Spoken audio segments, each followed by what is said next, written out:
So today is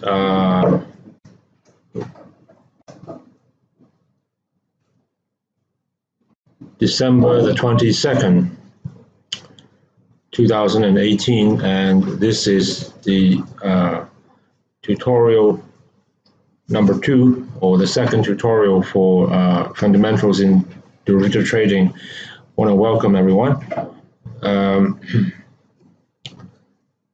December 22. Do you know anything special about this date?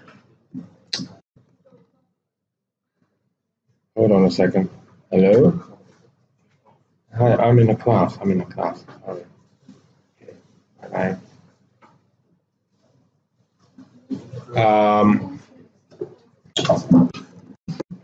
Actually, December the 22nd is it's the shortest day of the year. Did you know that? So the sun makes its appearance for a shorter time than any other day.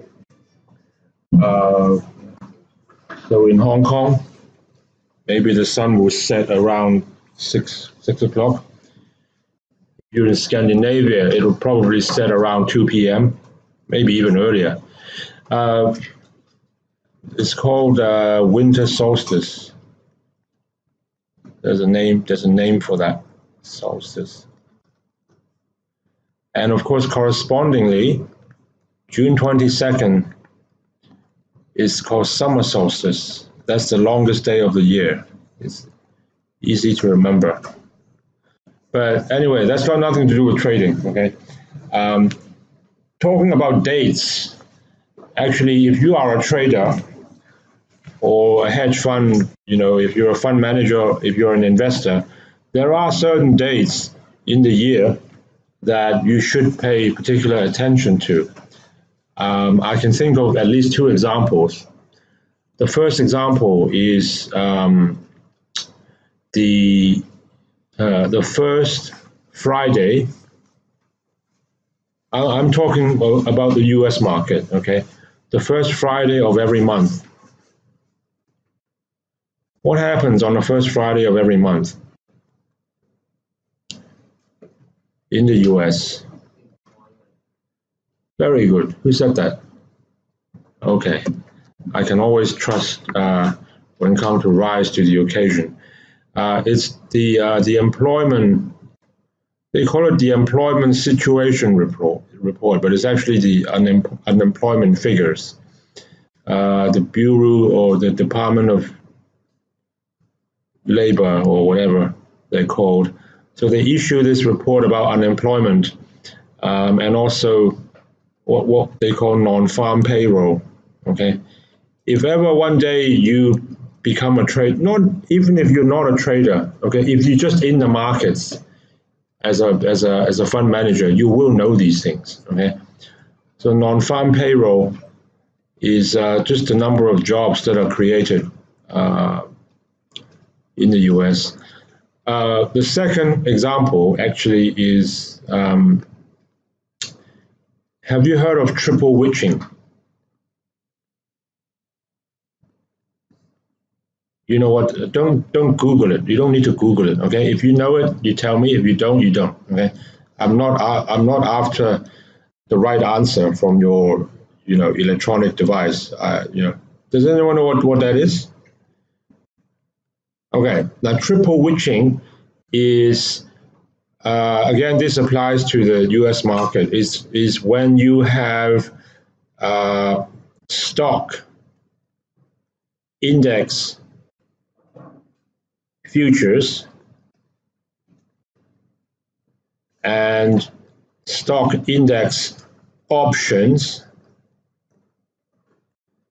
and when you have stock options, individual stock options,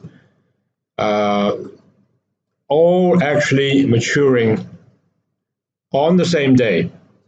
And that happens 4 times a year, okay? 4 times a year.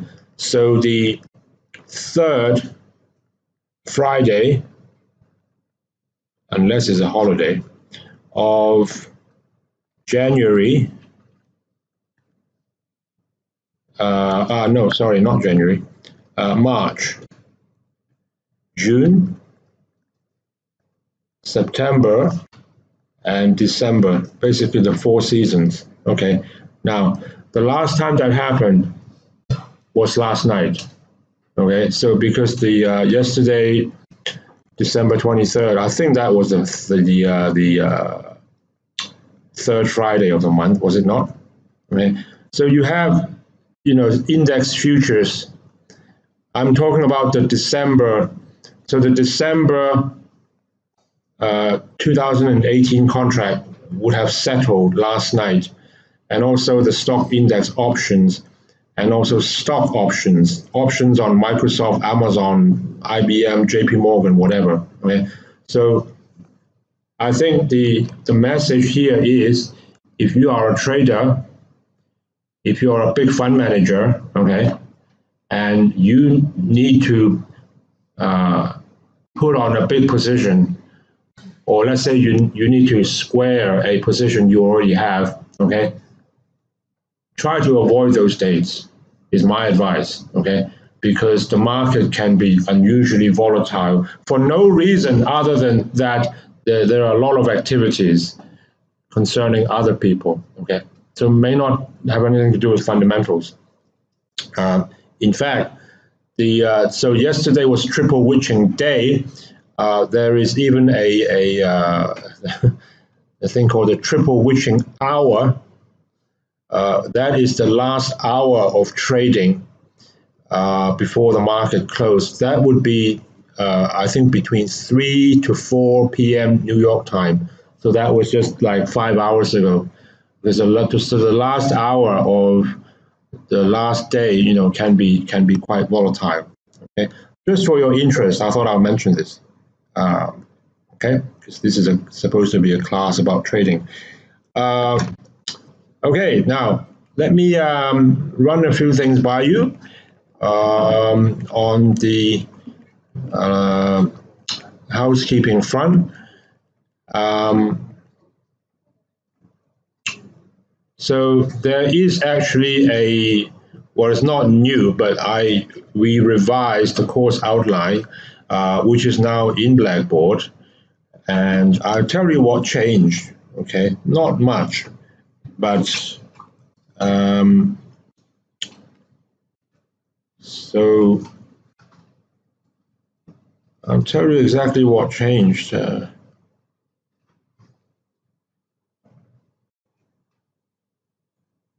So this might be of interest to you.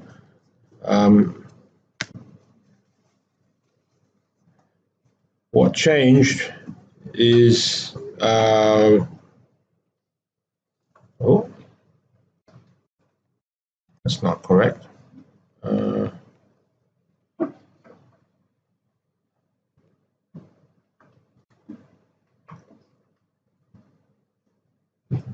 There's a version 5. Oops. So many versions. What's changed is we switched around these.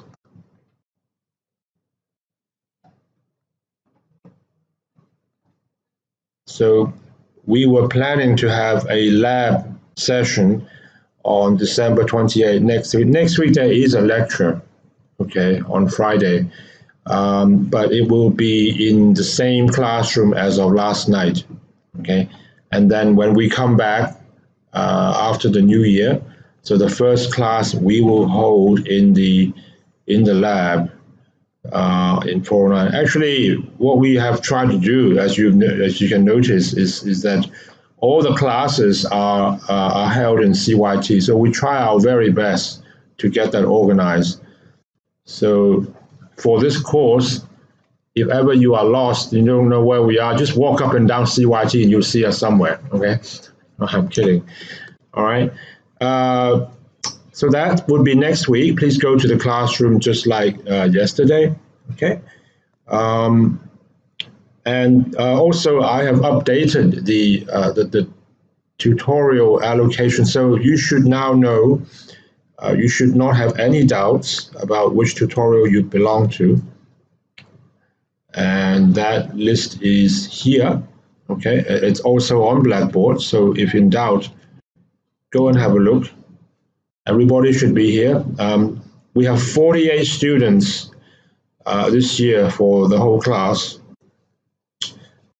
which leads me to point number 3. I will be shortly splitting you guys up randomly into probably 8 project teams, each with 6 people. And what we would like you to work on actually is we want you to look at, so we have a list of all the derivative disasters that have happened in the last couple of decades, and we would like you to pick one and do a presentation on that. And it should be of interest. Well, I had a list, and I will publish that list quite soon. Okay. So in my experience, students always enjoyed, they love talking about things that went bad. Okay.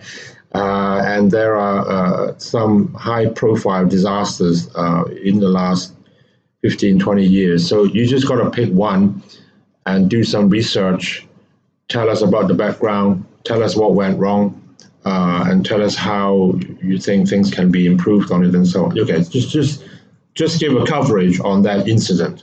Okay, so I will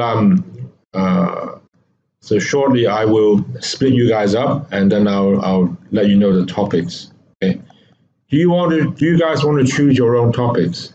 You do, don't you? Yeah. Yeah, so I'll post the topics, and then it'll be on sort of first come, first served basis. Okay.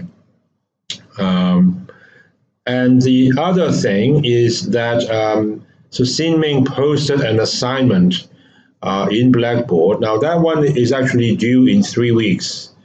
So 3 weeks from yesterday. Yesterday was 21st. So 21st of December. 21st plus 21 is 42. So that's January 40. No, you don't have January 42. Yeah, December 42nd. Where does that take us? Anyway, 3 weeks from yesterday. Okay. So I will open a folder in Blackboard, and I will put the correct due dates in there. Well, I mean, I can find out now. Thank you so much. Yeah, January 11th. Yes. Yeah, that's a good point. I was thinking of that. First of all, please do your assignment in handwriting. Okay, don't do it electronically. And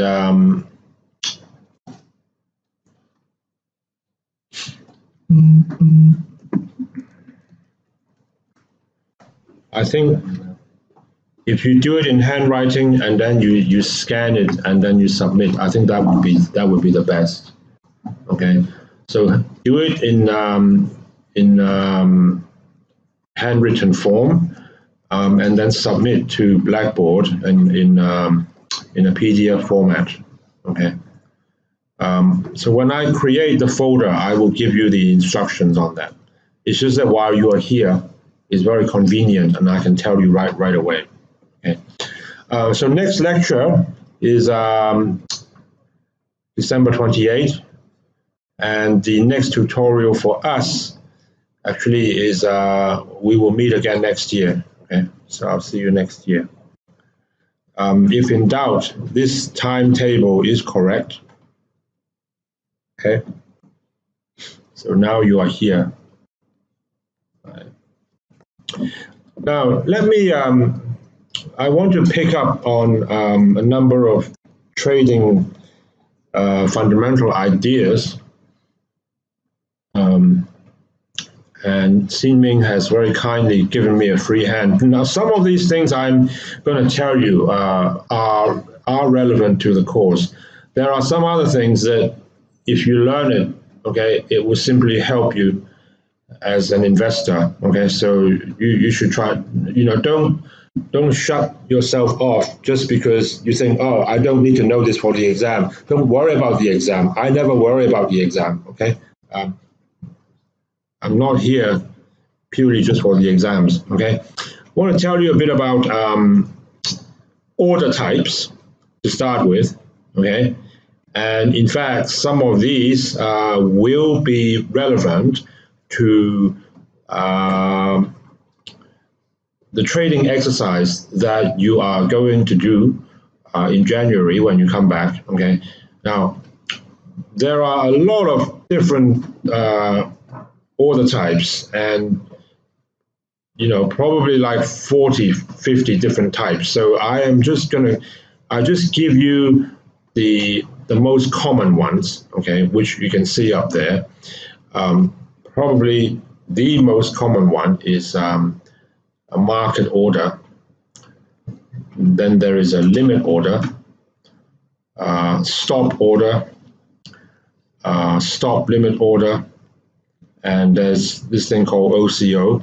Okay, now I'll explain what these are briefly, and if I lose you, don't worry. Okay, this thing is on tape. And I will start with a chart of the market. So this is time, and this is price, and you got a market going. So now you're here, okay? Now market order obviously is exactly that, okay? So let's say it started at $10, and it's now the one thing you have to get used to for now is that when you look at a market, there should be two prices. So let's say the market is rising, okay? So there should be a bid and there should be an offer. Now that's the market bid, not your bid, okay? So that means people in the market are happy to buy this stock or whatever it is at 10.25, and people are happy to sell at 10.27. If you take this, if you do a market order, it means you want to buy now, right now, okay? You want this position, and for that privilege to have immediate exposure, I'm sorry, but you will be buying, okay? So you buy at the higher price. So literally you buy high, sell low, okay? But that is the cost you pay for immediate satisfaction, okay? Is everyone okay with that? Market, yes, yeah.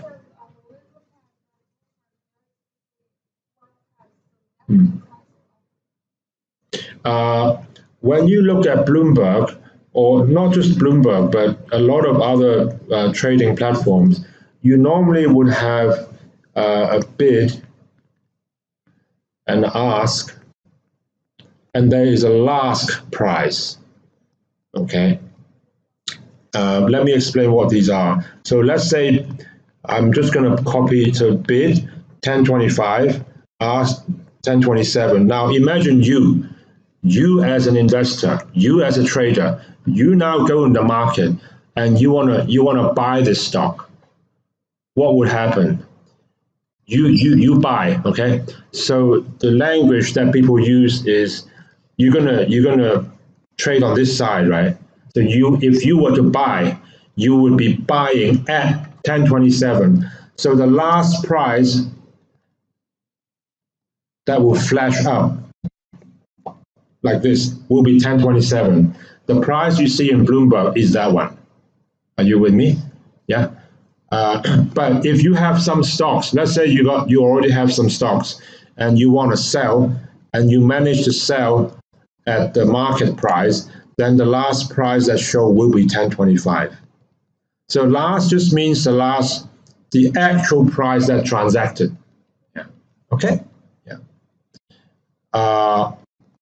sometimes they actually show a mid. So you got to be careful which one. So the mid will be really, they take the average. Okay. So some platforms, they show that. But I don't think Bloomberg is doing that. Okay. The mid is just taking the bid and the ask and then looking at the middle. Okay. But I think they typically, these platforms, they show you the last price. Okay. Now, limit order is quite simple. So now you don't want to buy at market. You don't want to buy high, sell low. So like I said, the market is 10.25 bid, 27 offered. Okay. You are thinking, I want to buy this, but I want a better level. And I want to buy at, let's say, 10.10. Now the market is not there. It might get there. Okay, you never know. It may not. It may never get there. It might. So you just wait. Okay, so you put in an order.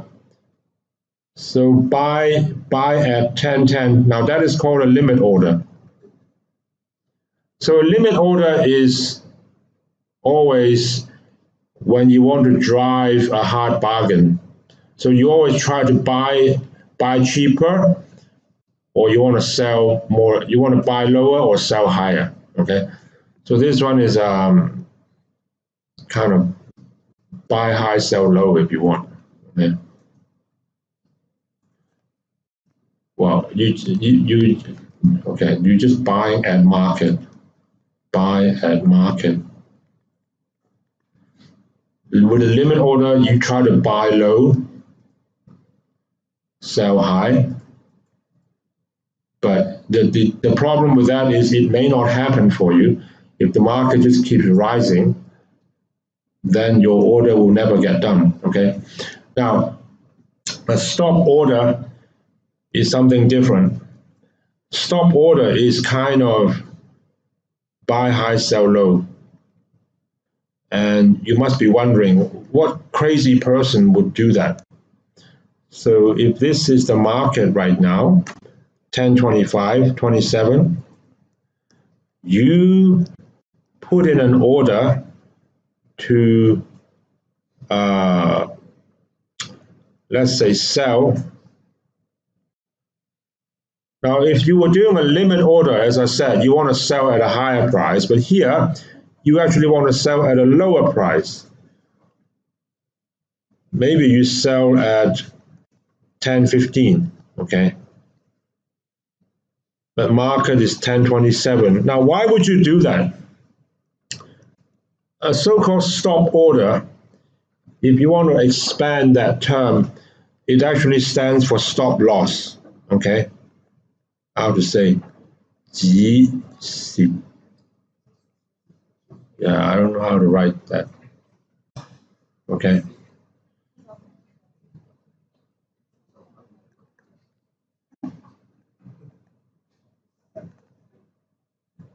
Like this? Okay. So it's actually you are putting on a stop loss order. So if you have a position and maybe you carried it for some time, so the idea here is you hope, let's say you are long, you hope that it's going to go this way. Okay?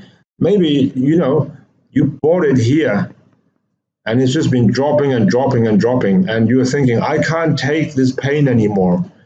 It's already dropped 20%.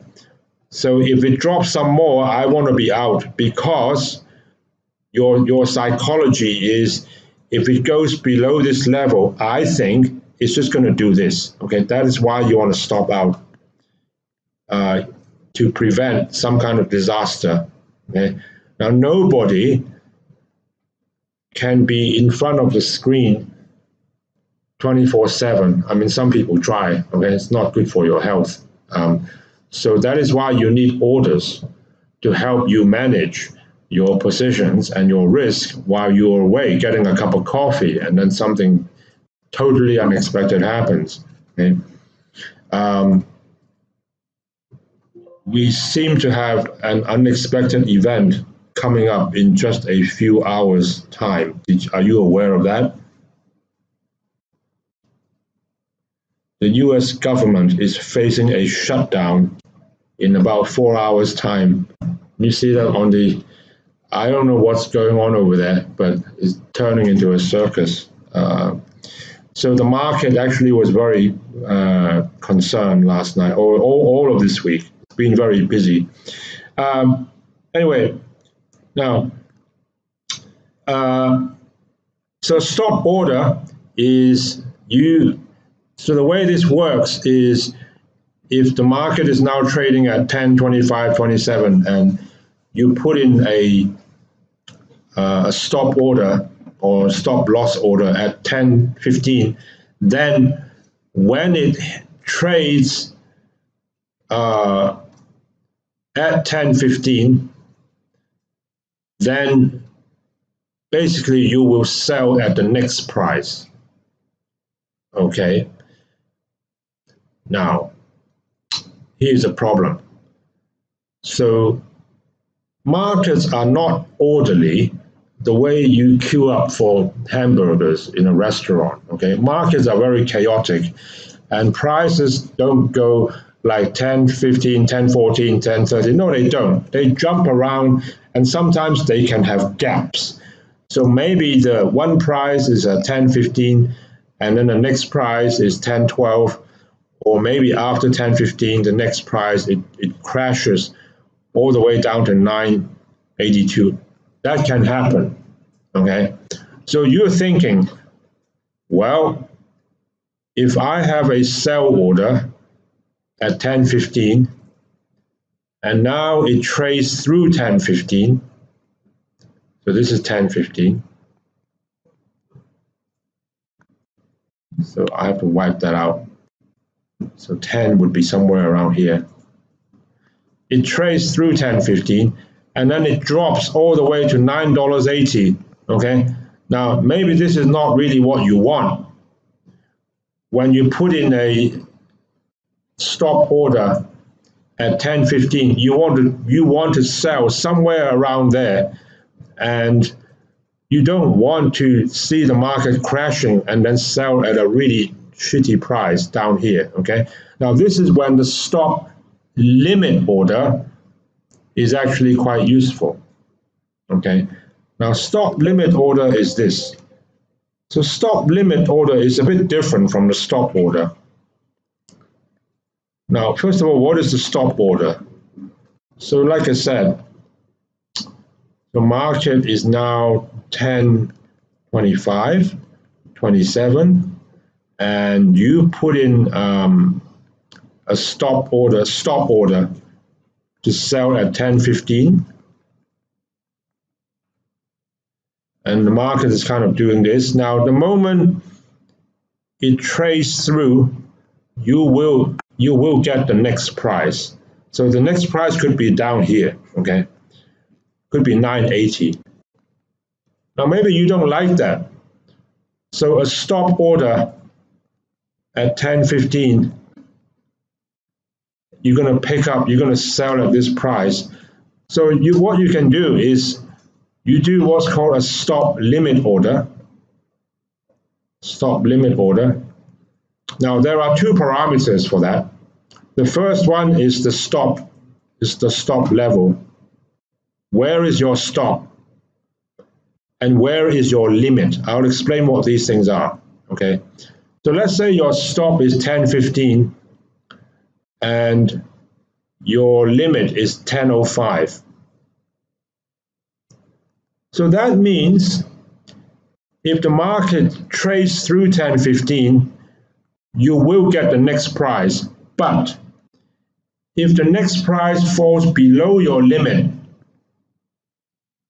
which is 10.05, okay, then you won't be selling, okay? Now, what you think, what is the good thing about that? The good thing is you can be certain that there is a minimum, and you know what that minimum is, and you can control it, okay, because you set the limit. That's the good part. The bad part is if the market really is gapping all the way down the toilet, okay, then basically you haven't done your trade. You have not whereas if you were just doing the stop, then no matter what happens, you will get the next price. Are you with me? Yeah? Yes, sure.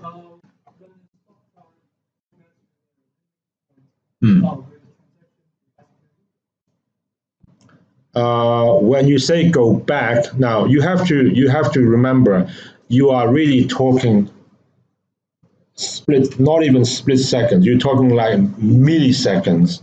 So we have to be clear exactly what you mean. You mean, okay, so the sequence of events is it would touch this point and then I think it needs to go down. So when it touches this point and it goes down, okay, then you get the next price. But what is it that you are thinking? It touches that point and it goes back up immediately.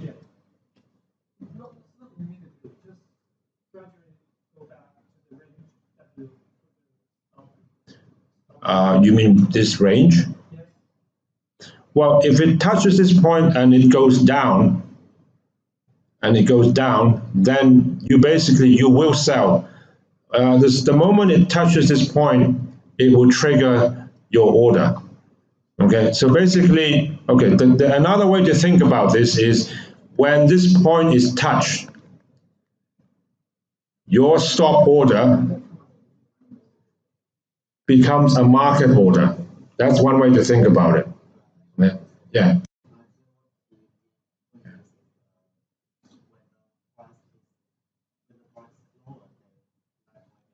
Yeah.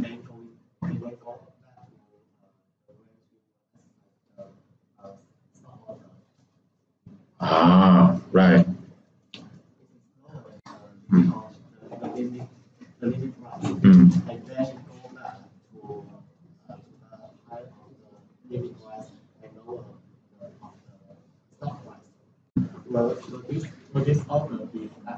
Okay, I understand. Okay, so you are saying it touches 10.15 and it drops down to here and then it moves back up to this point. Yes, I think you will. I think it will. Because you have specified that as soon as the market trades below 10.15 and as long as it is above 10.05, you would like to sell. The fact that it has done a round trip to make a visit here before it goes back up here, okay, it still satisfies your criteria. Yes, I think it will, if that's your question. Okay. Yeah. Yes.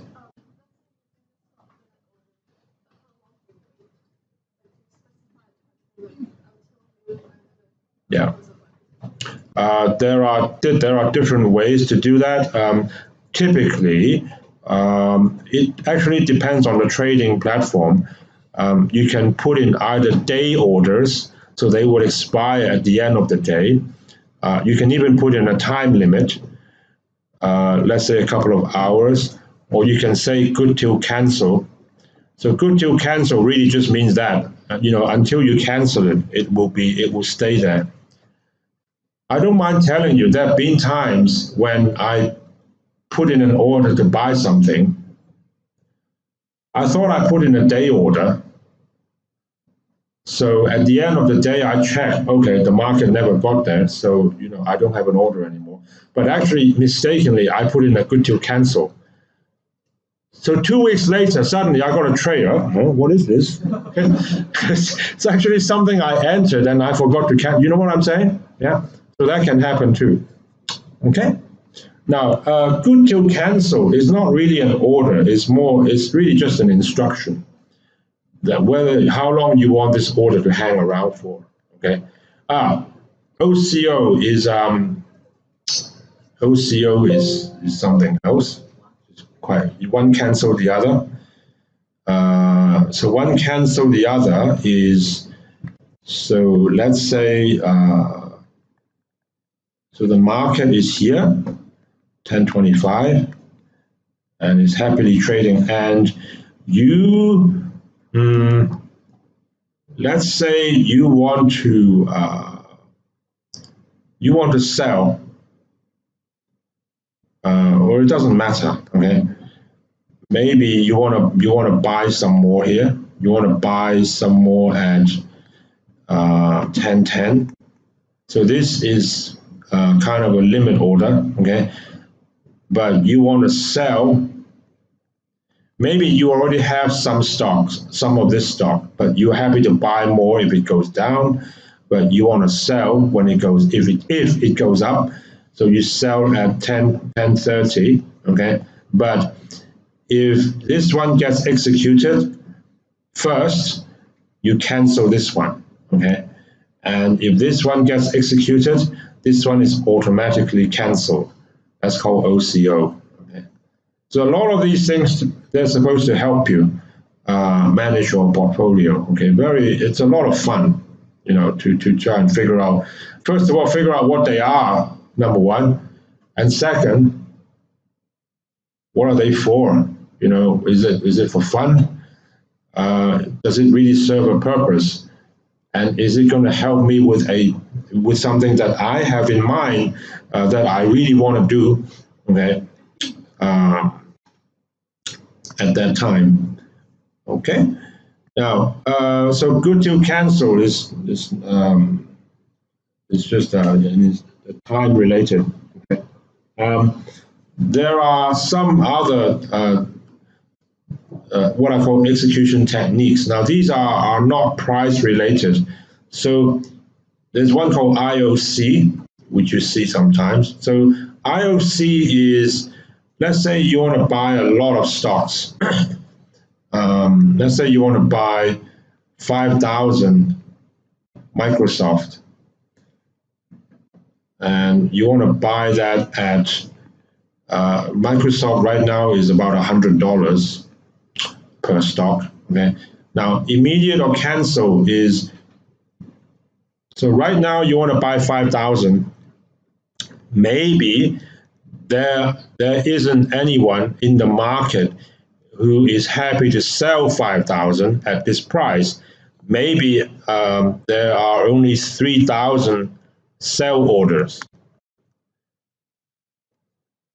So an IOC would mean you will just execute whatever you can, and then the other 2,000 will not be filled. Okay, that's IOC. That's IOC. Immediate. So do it now or cancel it.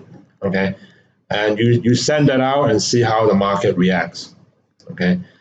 Now FOK is kind of similar to IOC. The difference is IOC is you try to do as much as possible, and the rest of it, forget it. Okay, fill or kill. You want to do the whole parcel.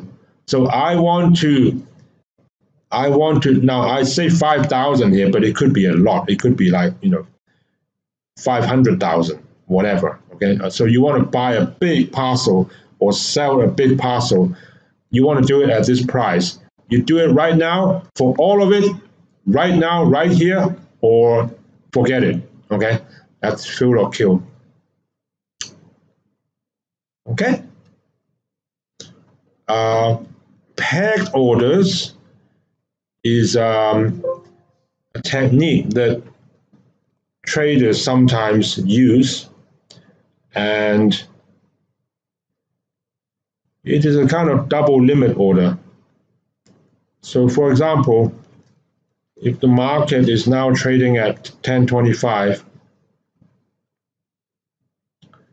now I keep saying 10.25, but be aware that there is a bid and there is an offer, okay?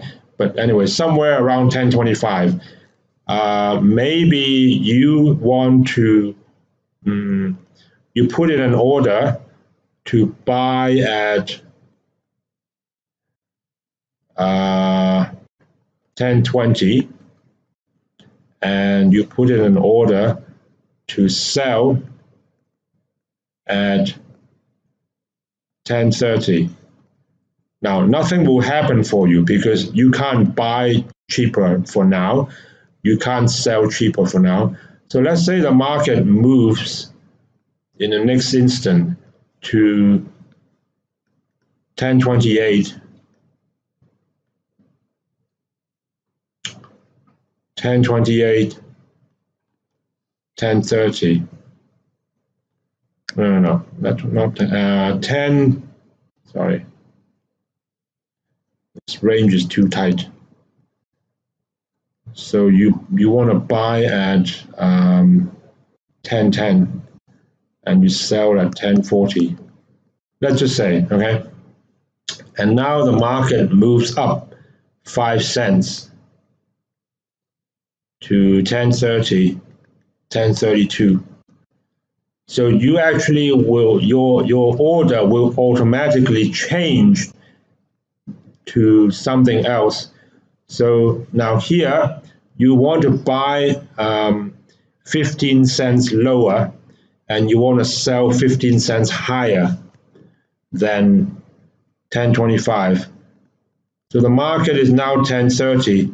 So your order will automatically be changed to 1045 and 1015. So what you're doing basically is whatever the market is doing, you try to buy here and sell here, buy here and sell here. Now, you know, most of the time, nothing will happen for you because you are just tracking the market with a lower purchase price and a higher sell price. So why do people do these peg orders?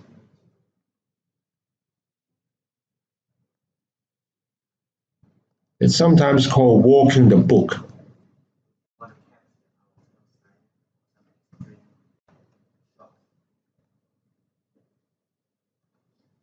Wenkang, you have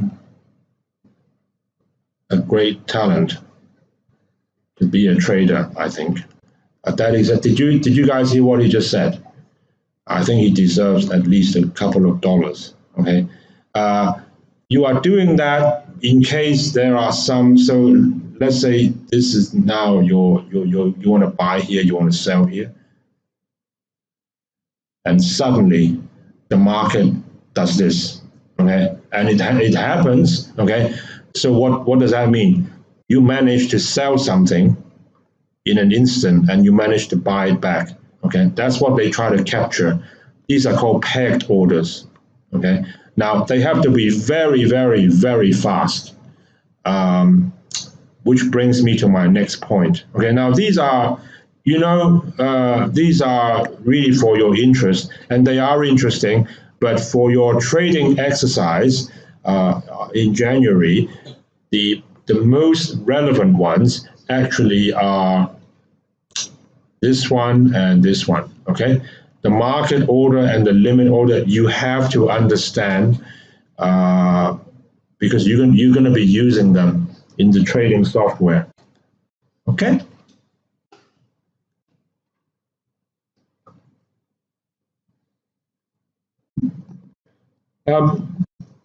It's actually worth highlighting that in the United States, at least for stocks and derivative trading, especially stocks, equity, okay, it is quite a fragmented market.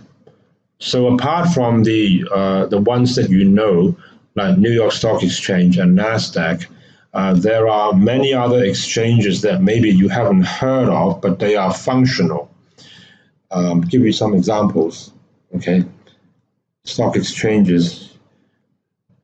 Mexico, no, not Mexico. So there's this one called BATS, B-A-T-S, Boston Options Exchange, Chicago Stock Exchange, IEX, NASDAQ, NYSE ARCA, okay? Now, why am I telling you these? I want you to be aware that when you are buying and selling, especially, I'm now talking the stock market, when you are buying and selling stocks, you may not always trade through NASDAQ, all right, or New York Stock Exchange. You may well be trading through IEX. I've done that. trading through BATS or trading through ARCA. I've done that too. Okay, so there are all these other exchanges that, and the way it works is, let's see if I can show you. Just give me a second. Okay. Because now the market is closed, so I don't know what will show up if I try to log on. But if I was able to trade, then the bid would be 255 and 01 and 257.6. Wow, that's really huge. And then if you put in that, so this is a day order, but you can change that to GTC, as I said. Okay. So sometimes I made a mistake. I thought I put in a day order, but actually it was GTC. So it just hangs around, and then you trade and you didn't even realize. And this is a buy order. Now here's a limit. So a limit order, you can put in a market order. You can put in a stop limit. I already explained all this to you. And MIT, you see there are so many different ones. Okay, here's another one. MIT is not the institution in Massachusetts, okay? It's market if touch. It stands for market if touch. And then, but what I wanted to show you actually is when you go over here, when it says smart, if you click on that, you see all these other exchanges, including AMEX, ARCA, BATS, CBOE, IEX, now in a New York Stock Exchange. So in theory, when you are trading common stocks like Lockheed Martin or PayPal or Walmart, you can trade through all of these exchanges. And it's quite a fragmented market. So what it means is, unlike the Hong Kong market or the Chinese market, as we know, I mean, even in China, you have a Shanghai exchange and you have a Shenzhen exchange. Okay, they may not trade the same thing, but in the U.S. they can. So you have the New York Stock Exchange, and you have, well, just to name a few, BATS. Okay, and there's IEX. You saw all these just now. Okay, and there's ARCA. Okay, these are just company names. And when you trade stocks, individual A, so you put your order, you can put your order through this exchange. There's a guy somewhere else, B, okay, and maybe he or she put the order through this one. And let's say you want to buy, and this guy wants to sell. So there are a lot of all these buy-sell orders all over the place. So that the U.S. market, the way they work is quite different. Okay, so they have a lot of these different platforms that are competing for business, and so at any moment in time, so there can be another guy here, C, okay, and they also put in an order to sell, let's say, okay, and if you want to buy, okay, we use that example we were using. So let's say this guy is happy to sell at 10.25, and this guy is happy to sell at 10.24. Okay. Then at that moment in time, what you will see when you look at a screen like this, where there is only one price, as you can see, okay, or at least only one bid and one offer, it will be showing exactly, yeah. This is what's called the NBBO. national best bid and offer. Okay, so this person here looking at the computer screen will actually see this price flashing up available for trading. Okay, so just want to explain to you briefly how the American system works. It's fascinating, and it works quite different. Now, I want to tell you that because that brings me to the next slide, which is, I'm sorry, there's a lot of words in it, but let me try and explain to you. You can read that later on. Okay, so what sometimes happens is, okay, I'll give you a simple example. Are we still recording? Yeah. I'll give you a simple example, okay? So let's say A would like to buy, A wants to buy 200 shares at 10.25 or better. Okay, so you can specify that. You can tell your broker, okay, 10.25 or better. Now, at this moment, somebody over here is happy to sell 10.24, but let's say they only want to sell at 24, they only want to sell 100 shares, okay? And then in this exchange over here, someone else is happy to sell at 10.25 also for 100 shares, okay? What normally would happen is that individual A, yes, will be able to buy this 100 shares, and then after this, you call it, so this is someone else's offer, okay? So you are lifting their offer. So you say you lift the offer.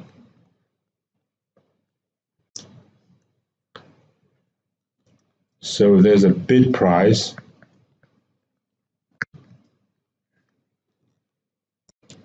Okay, so let's say bid 100, offer 102. I don't know why people talk this way, but you hit someone's bid and you lift someone's offer. And don't ask me why, okay? It's just English. So you lift the offer here. You buy 100 at 10.24.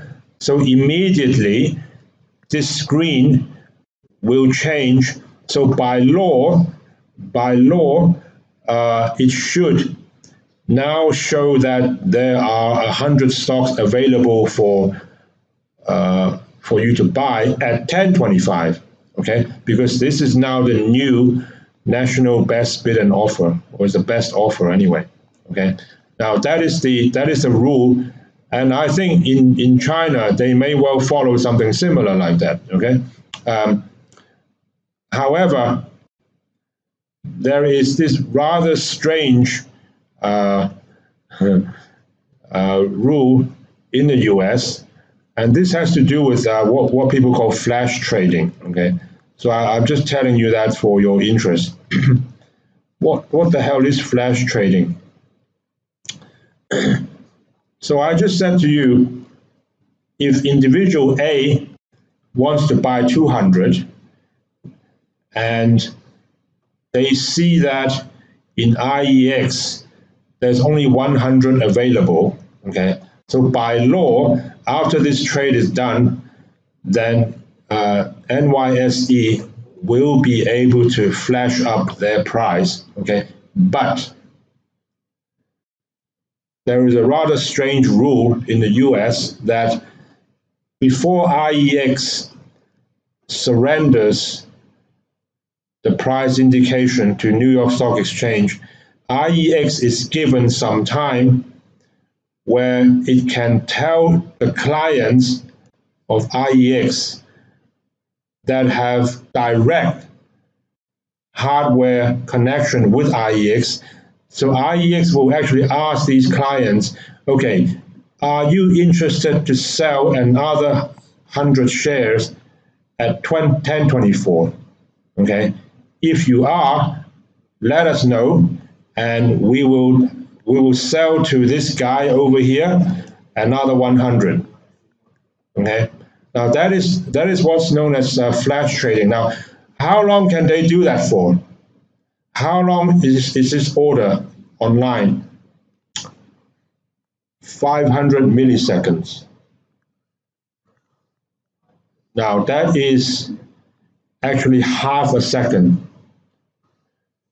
I don't know what you can do in half a second, okay? It is not something for the human eye to capture, okay? But these people here, they actually have machines with coded algorithms to pick up orders like that. Now, I'm talking like 100 shares. That's a very trivial example, okay? Sometimes you are talking like 1 million shares, okay? Then it starts to get interesting.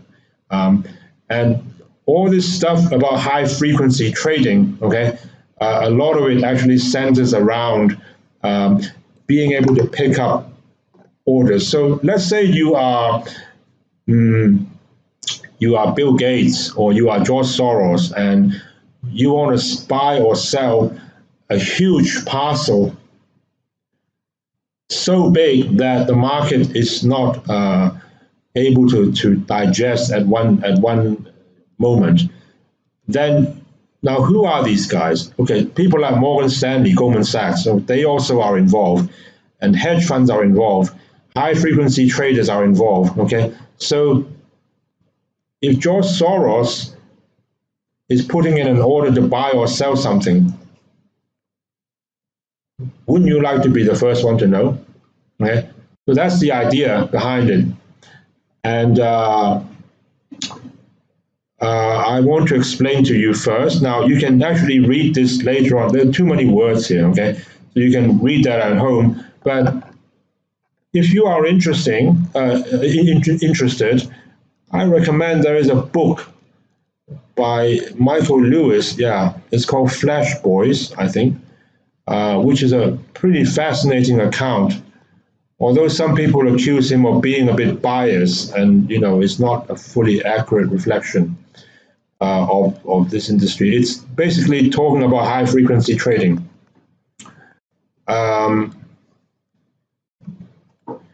We have alumni who are in that trade, or were, okay, at some point in time. I don't think he is there anymore, but he was.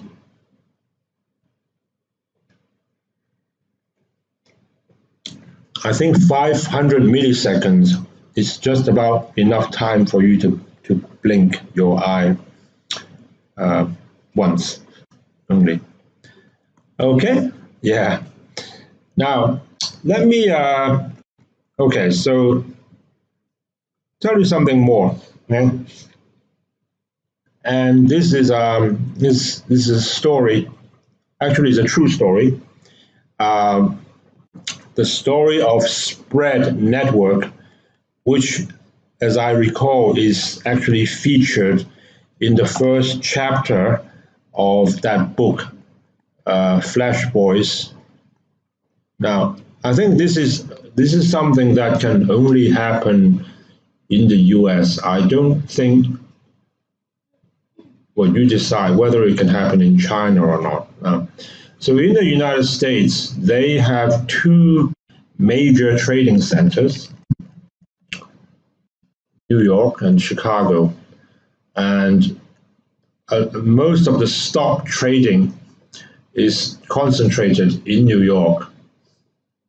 And most of the derivative trading is concentrated in Chicago. Now, that is a historical, okay, it's just a fact, okay? That is why it becomes interesting, because, since a long, long time ago, people have tried to arbitrage between prices, derivative prices in Chicago, and actual prices, what we call spot price and futures prices So this is not a joke. This really happens, okay? So spot price in New York and futures prices in Chicago for either indices or stocks, stock futures, stock options, index futures, index options. Spread Network was a story of a company that tried to build an optic fiber cable between New York and Chicago in a straight line. Okay, the last part is the interesting part. So you are trying to you want to line up New York and can you imagine that? Okay, trying to line up Hong Kong and Shanghai in a straight line. So you see a mountain, you try and go through it. Okay, I don't know how they manage. And apparently, now this happened some years ago. This company is still in business, but they managed to, they did it, okay? This was actually around 8 years ago. There is actually an optical fiber cable between New York and Chicago, and to send a signal there would take around 13 milliseconds. That is 13 over 1,000 seconds, okay? And there is even a website. I think this company then got taken over by somebody else called Zayo, E-Z-A-Y-O, but this company exists. It's not a joke, okay? This is a real website, and you can subscribe to their services. The fastest path between 2 points is a straight line. Yes, we know that. This is what drove the development of an ambitious direct fiber route from Chicago to New York, completed by Spread Networks in 2010. And they claim that, so at the time, it was the fastest or lowest latency means delay. Okay, so lowest possible delay for high frequency trading, hedge funds, and global banks. Now, so 13 milliseconds. If you thought that was crazy, okay, you wait. Because things got even crazier. So Spread Network was purchased by Zayo last year. So you can see the fact that they were bought up last year. So it's fairly recent. It's just 12 months ago. So this is still ongoing. And there was a report. But this is not the end. In fact, somebody else came up with an even faster network. And I don't know if you can read that. So there was already a cable a long time ago, and that took 14.5 milliseconds. So Spread Networks reduced that to 13.1. Somebody else called McKay Brothers came along and brought that down to 9 milliseconds. And somebody else called TradeWorks used a new technology called microwave beams, and they brought it down to 8.5.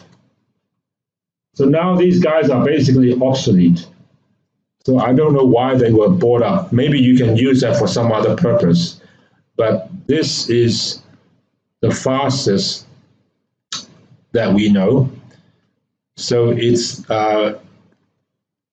accelerated the speed by 5 over 1,000 seconds. Okay, what can you do in 5 milliseconds? I have no clue. Okay, but you see the map up there. Okay, so they really do try to make a straight line. It's not quite the speed of light. I think it gets fairly close. Okay, and this company TradeWorks, it does exist. Okay. And in fact, they have a LinkedIn page. Why don't you try and contact these guys? See what they do. They would happily for a fee, I think they would happily let you use their service. I don't know who these guys are. TradeWorks is a financial technology company based in Red Bank, New Jersey. We operate an equity market neutral hedge fund and high frequency proprietary trading business. There is a website. Okay. I think they got bought up too. So this business is not stable. So they were purchased by these guys. And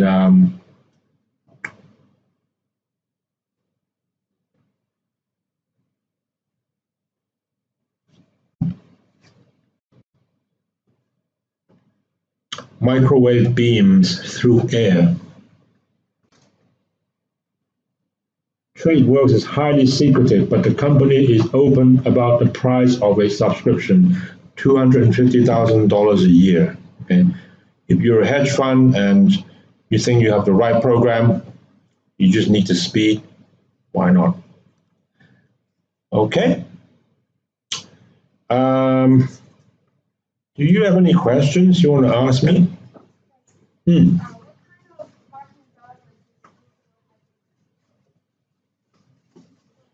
What kind of good? Let me take one step back, okay? Because you remind me.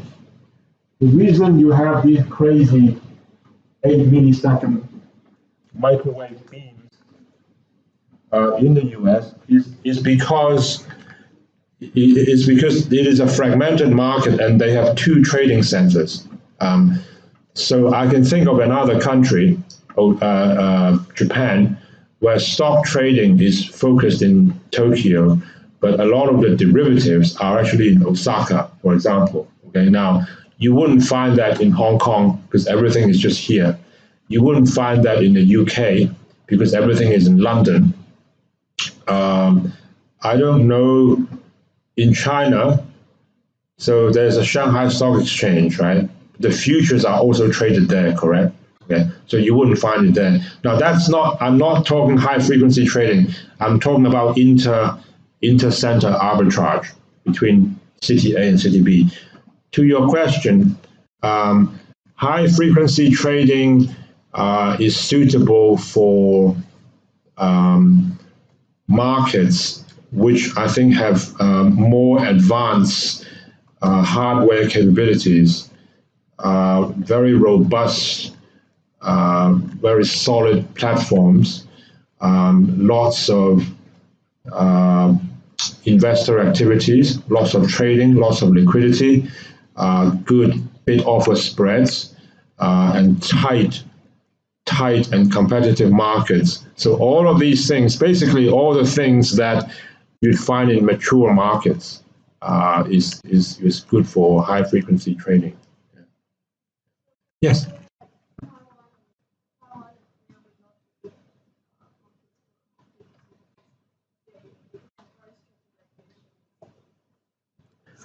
You know, I don't know about Taiwan, but first of all, in whatever market you look at, please don't confuse the practice of arbitrage with high-frequency trading. Okay, they are different things. Okay, now high-frequency trading, and like I said, if you are, and it's a fascinating area. Okay, it's what is high-frequency trading? It is people trying to use.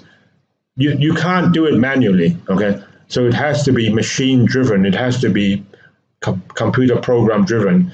It's people trying to use computer algorithm to either capture tiny price changes when they see certain patterns, and you are really talking like 1 cent, half a cent here and there, but you do it all day, every day. Okay, that's high frequency trading. So you need very, very liquid and deep and robust markets for that. Now, arbitrage is different. Arbitrage is trying to identify price inefficiencies. That can exist anywhere. That can exist in Taiwan. That can exist in, and I'm sure it does, okay, in Korea. It exists in China.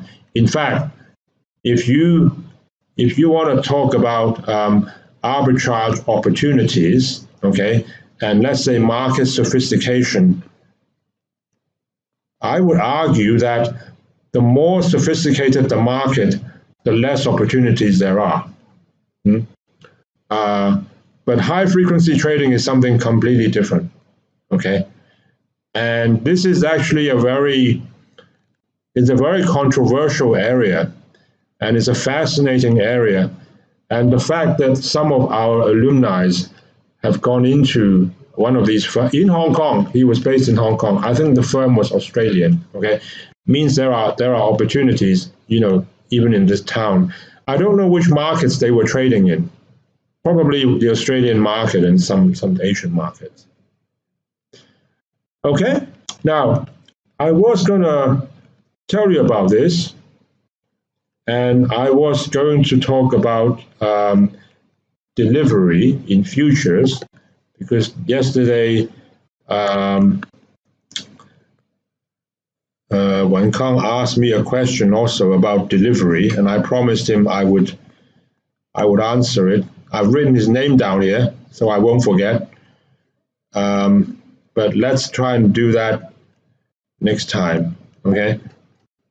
So I think I'll still see most of you before we go off for Christmas holiday.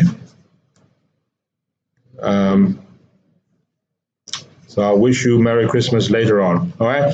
I'm gonna leave 5 minutes for you guys to go upstairs, downstairs? Upstairs, okay?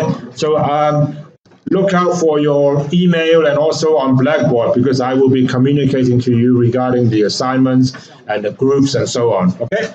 Thank you, everyone. Now, if you haven't signed your attendance, please do so before you leave.